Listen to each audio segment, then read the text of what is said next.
So for the audience here who's probably seen Lulu, can you give just a bit of an introduction to Lulu Financial, what it does, how many stores you have open, and how much money do you actually move? Okay. So Lulu Financial Holdings, we started in the year 2009. We consider ourselves as a 16-year-old startup, have a very, the core DNA of the organization is a very innovative mind with constant ability to disrupt what we also innovate. I think so in this moving time, we feel that it's ultimately very important that, you need to challenge the status quo, and we need to always look at, what new can you create for the customer. In terms of what we do around the world, if you take the numbers of 2024 World Bank data, global remittance stood at 900 billion. We in our ecosystem moved 19.7 billion. That means that, on a global scale, Lulu Financial Holdings moves around 2% of the global remittance volume around the world. When you take the element in the GCC market, we do a little over 14%. The idea is to take it to double-digit number by the year 2030. And which markets are you most active in? The major corridor that we cater is the Indian subcontinent, India, Bangladesh, Pakistan, Sri Lanka, so on and so forth. And of course, in the Asia Pacific, it is Philippines, Malaysia, Indonesia, the larger market. Africa is a very growing market towards us. We see a large volume moving towards Europe, especially into the UK market as well. So anybody who's familiar with the market here, remittances is a huge part of it, and especially for the unbanked and I guess people who don't have eating like plastic, right? So UAE, there's a small change on that, So I think so. There's when you say about financial inclusion in our side of the world, at least in the GCC, UAE as an example, I think we've moved away from banking the unbanked story. We've moved away from the plastic side of the story because we feel that that chapter is almost done and dusted. If you really look at this market, around 95% of the population have access to a bank account or a plastic, and that's something that has been co-led by the government of this country, especially the Ministry of Labour and the Central Bank jointly launched a program in 2009-10, which is called WPS, which is a wage protection system, predominantly to make sure that every person gets salary on time and has to be loaded onto a plastic.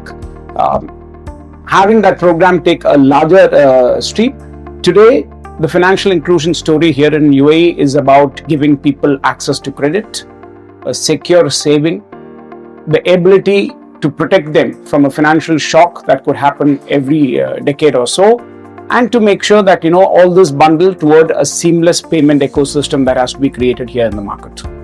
No, but what I meant is like they still in a way take out the cash from the ATM and then bring it to the window and send their money abroad, where they can maybe transfer. They don't have access to a broader array of financial services. So where's that moving? Yeah, so that has got better in the last couple of years. Predominantly is because of the ecosystem players. The problem is that when you swipe a card, you get charged, and for a person who's earning 2,000, 3,000, getting charged 1.2% or 2% on a swipe, there's a large amount of money that is moving out inside. That was forcing him to do that one.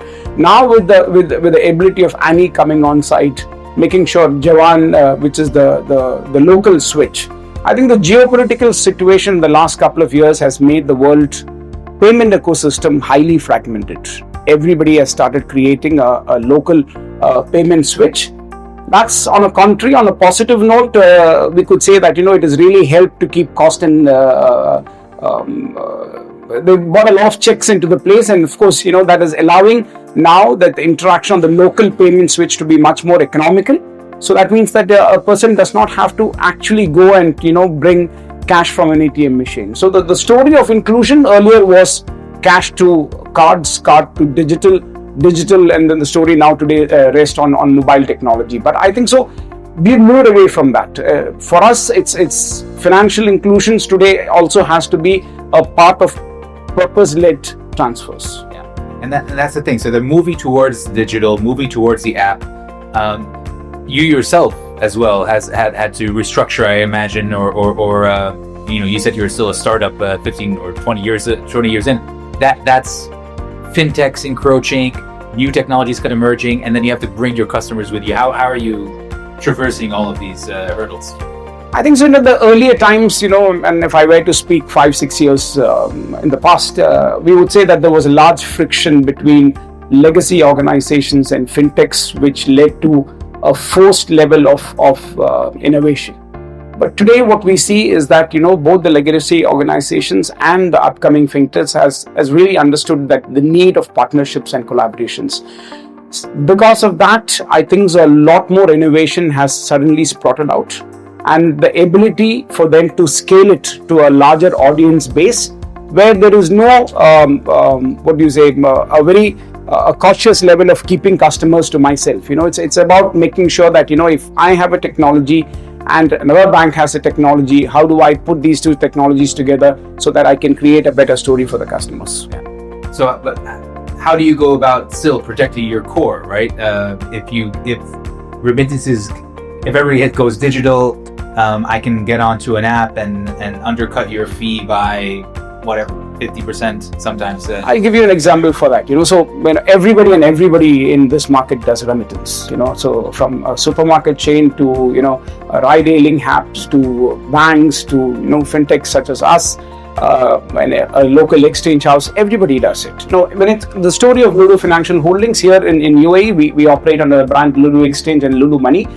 Same point of time, we power innovative companies with the aspirations to become inside. So if you look at the ride-hailing app Careem, we actually power their Careem Pay, from behind, and we have Aspora, which we power up, and these kind of companies when they come into the market, they come looking for people who have already seen that pain ecosystem and they've gone through that ecosystem. Now they want a partner who's enabling them to enable a lot more services to their customers, but wants to have that learning so that they don't have to burn a lot of money to understand those kind of learnings. We as an organization, we have no problem with that. So if I don't do it, for sure somebody else will do it in the market. If I'm able to give my customers a better service, a better rates, instant transfer, then it's about the customers to choose whose front end is more accessible and whose front end is more comfortable for them to use, and they're able to use that one, and then we on one side will be able to power using the 16 years of learning that we have in terms of backend integrations. We've connected to on an API connect, we are connected to almost 140 banks worldwide. We have around 200 countries that we have instant payments and settlements that is happening inside. So we've already created the rails. If I can give it to other people's also, it's going to be on a mutual benefit for both of us.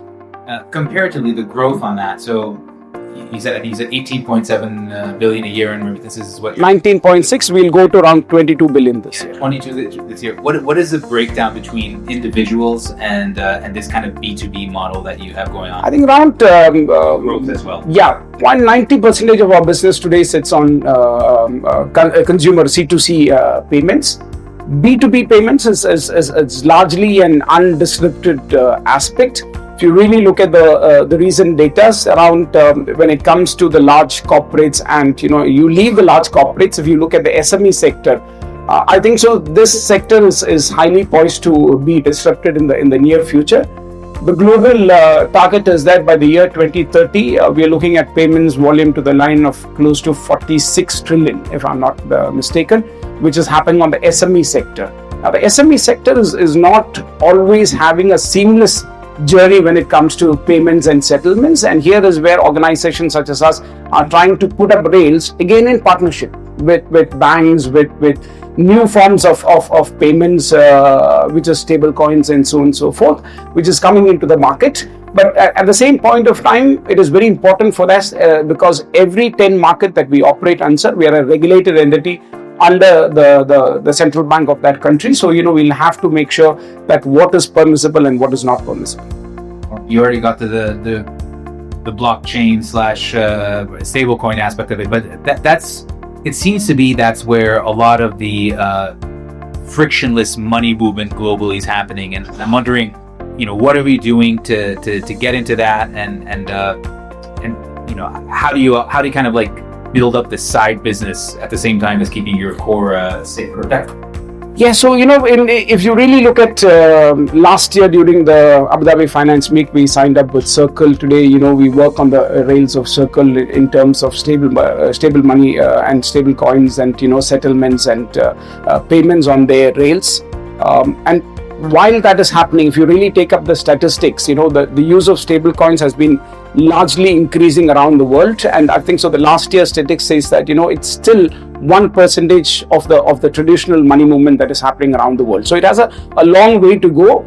However, it's been looked very cautiously through many organizations and many central banks around the world, because there are aspirations of central banks to create their own stable coins. Of course, the recent news of Eurozone coming out with their own Euro coin, which would then it still is going to create friction about whether you're going to use the US side or you're going to use the Euro based, and I'm sure that regionally Africa would be able to bring out a coin of its own, and Abu Dhabi has just launched the AD coin here. So again, the interoperability will become the biggest challenge, and any organization that is able to solve that interoperability problem is going to be the crucial element of success for them. You mentioned Circle. Obviously, they're working on. They just got a new license here in the ADGM, and they're working on what they're finding it's something OS, like the operating system of this. Is that the main friction? Because how much of stablecoins are you moving around? Like that's a big question. I think it's for us it's a very small percentage at this point of time. Predominantly, why? Because it needs to be blessed by the central banks of the regulatory countries that we operate inside. Currently, we still I would say 99% of our entire usage is still happening on the traditional rails. But the demand of customers, so this all moves with the enthusiasm and demand of customers to be on those kind of rails and wallets. And when the customers' needs are there, organizations such as us would start to tilt into into moving more into those kind of rails. So if I walk up to a Lulu window and I have my wallet, can I get fiat from there? Yes, yeah. I mean, can you get fiat? Can I get dollars or dirhams from my stablecoin, from a USDC, USDT? Yeah, so you could do that by on ramping and off ramping using our rails. Yes, that is possible. Yes, it's possible on a general basis. Yes, you heard it here. Thank you so much for your time. We really appreciate having you here, and thank you all for listening to us. Thank you very much.